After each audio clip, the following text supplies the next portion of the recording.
I'm streaming right now. Hope this not bother. Sorry, what? I'm streaming right now. Hope this not bother. Yeah, it's okay. No problem. It's the best way to publicize I'm still helping people out with this. Yeah.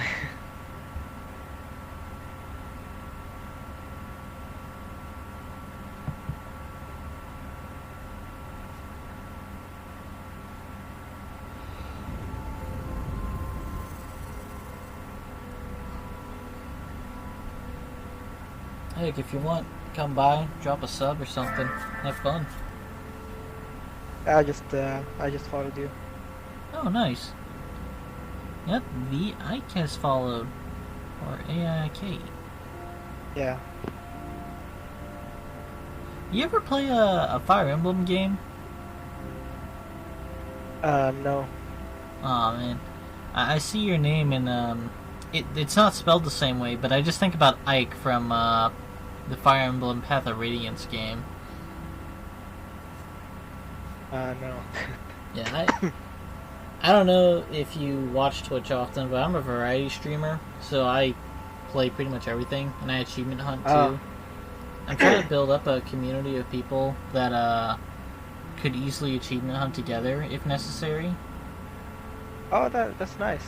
So, you know, like whenever Overwatch 2 comes out, if it comes out, we could go back to Overwatch 1 because it's going to be a dead game.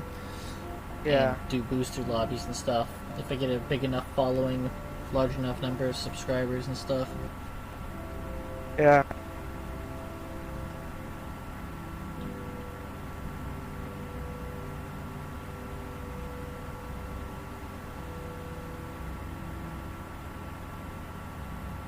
I also recently got into this game called Vigor, apparently. You ever played something like Escape from Tarkov? No, I never played something like that. It's really hard to explain how the game works. You know how like I know the game, but I never played it. Yeah. Yeah, Vigor's a free game. You know how like Apex Legends and other Battle Royale games, like you start off with kind of nothing, but also kind of a kid? But with this game, you can start with nothing, or you can have everything, but if you die, you lose it all. So if you go in there with like high-powered weapons and you die, that stuff's gone. Someone else is grabbing it from you. Oh. Pretty neat. You have to go into a map with whatever gear you bring and try to gather up supplies and then exfil before someone else kills you or the radiation storm hits you. That sounds like a very difficult game. Yeah, I wouldn't say difficult per se. It's no more difficult than Apex Legends or whatever, but it's a lot more intense knowing you can actually like lose stuff. Instead of like, oh hey, I'm going into a map and I'm just always gonna have nothing. You can choose like, hey, I can go into a map and be extremely overpowered, but if I play dumb, I can still die and lose all this really good stuff.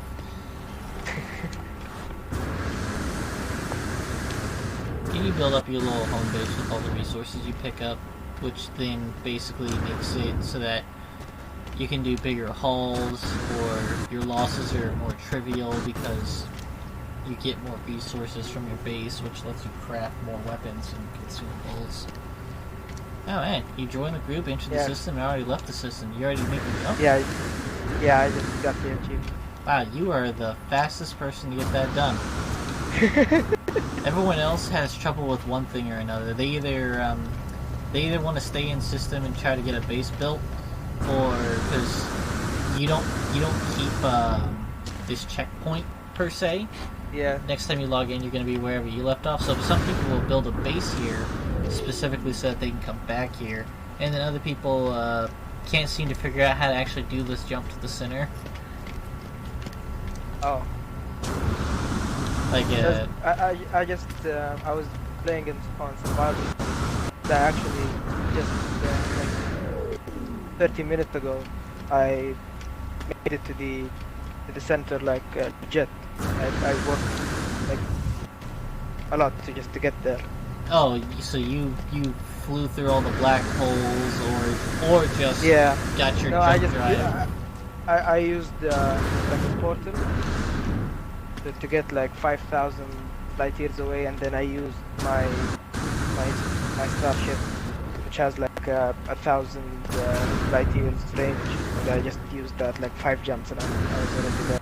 The most I was able to get to happen was every time I did a portal or a black hole, it would only take me like half of my current distance at the time. So if I was 360 light years away, it would give me like 180,000, and I'd be that much closer. And it would just keep giving me half my total distance away. It took me like 36 hours to get to the core. And now I'm just like, well, I would say it fuck took about making the anyone same else do time, that. I'm gonna help out with this checkpoint. Yeah, that's a very nice thing to do. Yeah, no problem. And now you technically Can have you a send me checkpoint. another invite? Huh? What's that? Yeah, I just can you send me another invite so I just check if I have the same checkpoint? Because I quit the game. Just Well, the only way you'll be able to spawn in the system is if you make a base on the planet here. because I remember I did join a friend of mine, and then I used the space station teleporter back to my space station teleporter. Then I had access to his space station. Yeah, that could work too.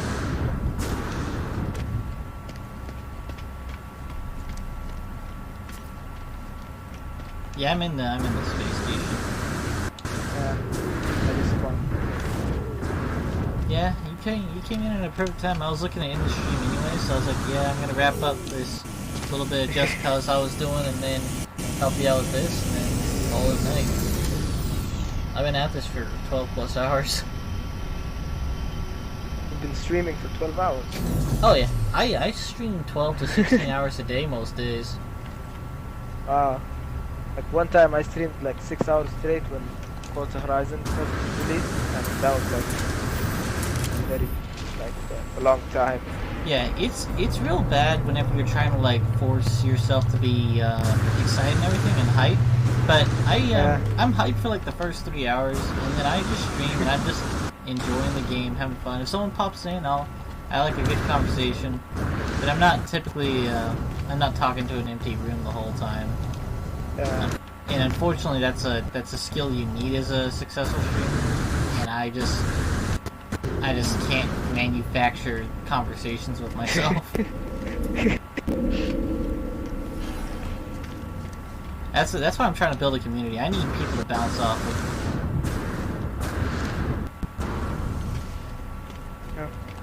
Because I noticed that too when I was streaming. Like if no one is there, like you're sitting there like all silent. Yeah, and I upload all my videos to YouTube, right? So sometimes I got a YouTube video where I'm extremely active and interacting with stream and chat and stuff, and people are like, "Hey, man, that's really good content." And then there's other videos where it's like 16 hours of me silently just there. And I won't upload grinding content. So you know, if I'm like if I'm grinding out the last bit of the Bestiary in No Man's Sky, I might do an Achievements and Chill stream, but I'll be doing like 6 different games so that it's breaking up the monotony a bit.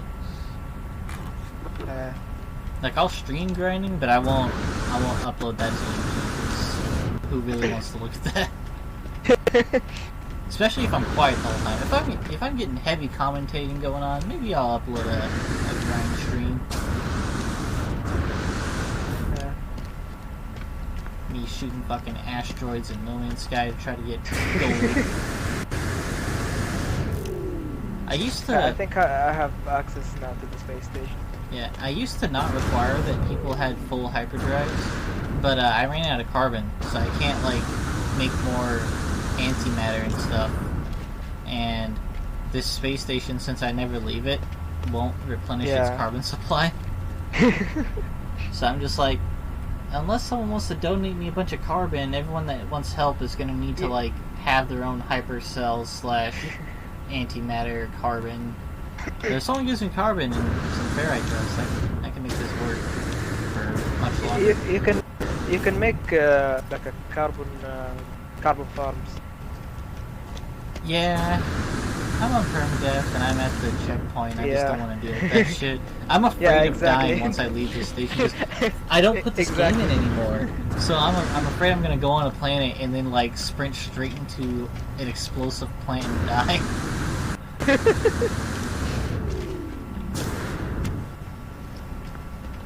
I really do need to finish up my last few achievements in the game. Like, there are so many people, this is their last achievement in the game, and I help them get it, and then I'm just like, man, I really gotta play this some more. And I used to have friends I played this with, but none of them really played it. And none of them even put nearly as much time as I did, so I know they're not done. But a lot of people were like, you play on permadeath? Ugh. I'm like, it feels, this game feels so good on permadeath. It feels like it was meant to be played that way. It makes the exploration so much more exciting.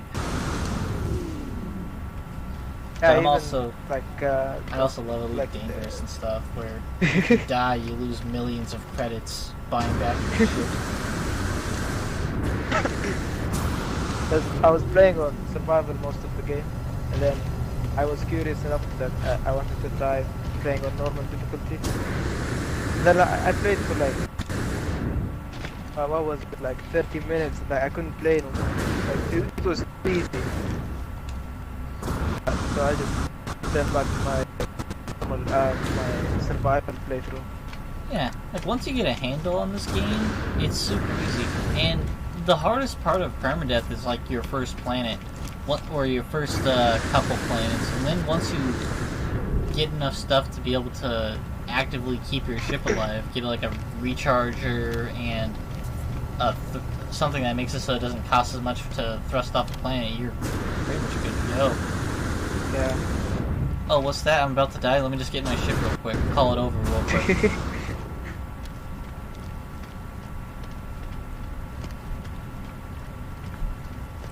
What's your favorite type of planet in this game? I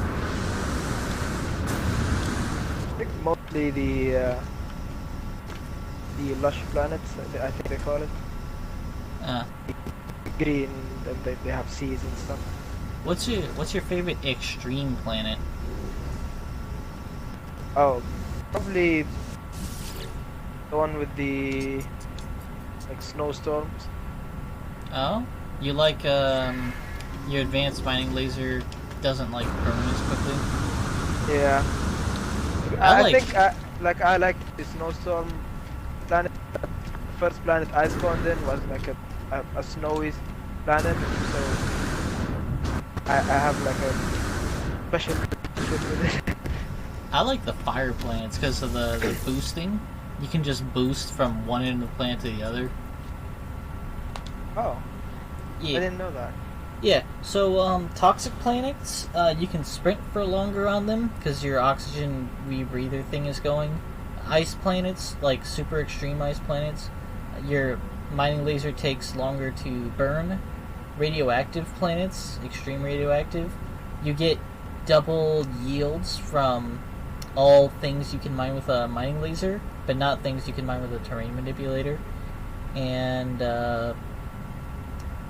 fire planets, your booster, your jets come back much faster, so you can fly much further and more reliably. And it's 200% more efficient, so it takes much longer to go through your actual boosters.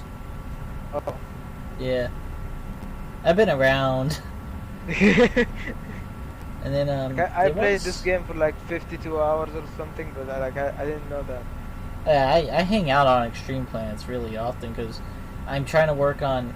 I'm in permadeath, and I'm like, well, if I'm gonna get all the achievements, I might as well just do it in permadeath, right? Because I'm already here, and there is a way to kind of cancel out if you die in permadeath. You just quit to dashboard when you die and la-di-da if you don't want to worry about permadeath. Yeah.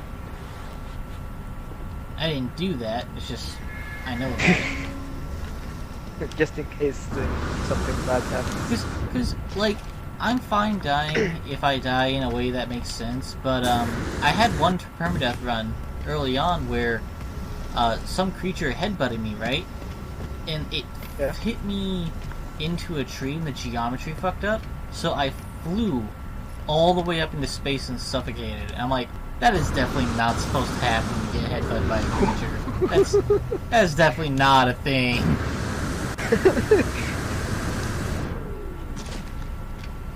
I remember once I was playing in survival, and then like I glitched through my freighter, and like I started floating in space, and then I died.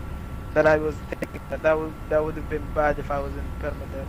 Like that would have been such a stupid way to die. Yeah, like Glitched through your own spaceship. yeah, like if I die to a game glitch, I'm like, okay, permadeath. This is permadeath. I'm quitting the game out. That's stupid. That's the game fucking just breaking and killing me.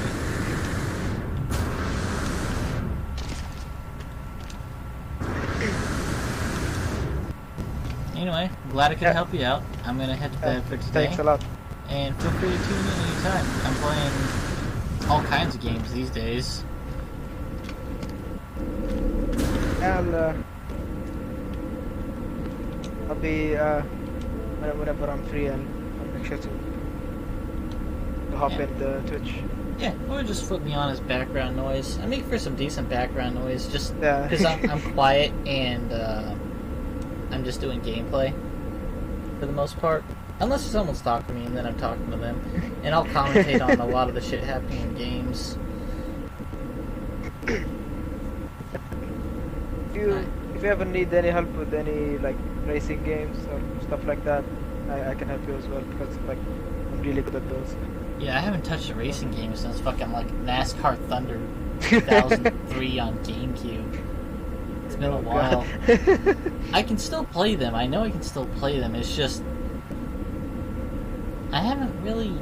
You know what's weird is I have a friend who plays them, and when he streams them, he always gets viewers. So it's like it's a good way to get viewers, apparently. And I would like to have more people actively watching, but I'm also like, I just don't race. It's like I don't play that kind of game that often. I miss my old racing games. I like those, and I'm like, I don't want to play anything else. Fucking, I remember NASCAR Thunder. Sure, I've done a little bit of Forza, but also I did Need for Speed at one point. The one where you can actually like play as cops and chase after the dudes, and then I also had. Well, naturally, I had Diddy Kong Racing and Mario Kart back in the day. And those are always fun. Yeah. Yeah, like, I hit all the genres. I played some Dirt, too, and some Burnout Paradise, I think. Burnout Paradise? That's what it was called? Yeah. Burnout something. I want to try... it's a game where you switch between cars on the fly. The Crew 2. No. It's you're like a detective or something in it. Driver San Francisco. Driver San Francisco. Yeah, I gotta try that game. I want to play that game for sure. It's a really fun game. All right, I'm gonna head to bed. You have a good